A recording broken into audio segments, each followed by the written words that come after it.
For the first time, as far as I know, in the history of the United States of America, the president has deliberately tried to isolate the bishops from the faithful by pointing out that the bishops are just one voice and a lot of Catholics don't agree with them.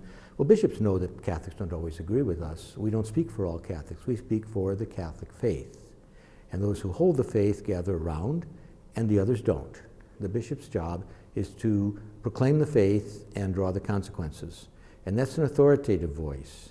And to treat it sociologically and then deliberately try to divide the church in its own internal dynamics, that's a new challenge to our liberty, to our ability to govern ourselves, that we've never seen before in the history of our republic.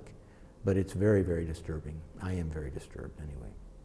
The imposition of the government is establishing a secular religion that everyone must abide by.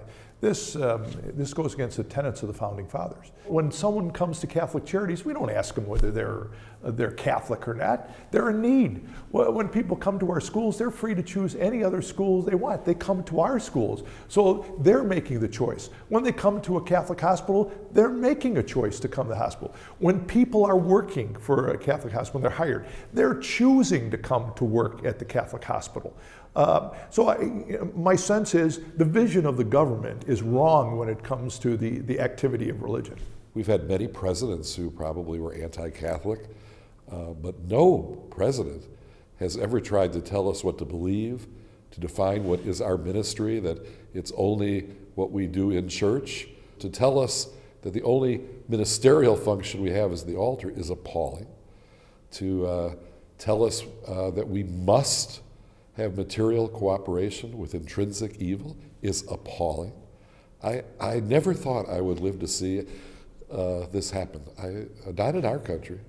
The Catholic Church is certainly the largest institutional barrier between a completely secular society and what we have known, and maybe it is deliberate to drive the church into the sanctuary and the sanctuary alone, but it's an appalling assault upon our religious liberty. And I hope most Americans will agree with us on that. I'm just hoping people aren't deceived by the, quote, accommodation or compromise, that they see that this is still very problematic, and we need to continue to garner the support of our people and of people of goodwill, people who are not Catholic as well, who see how dangerous it is to give in on this principle.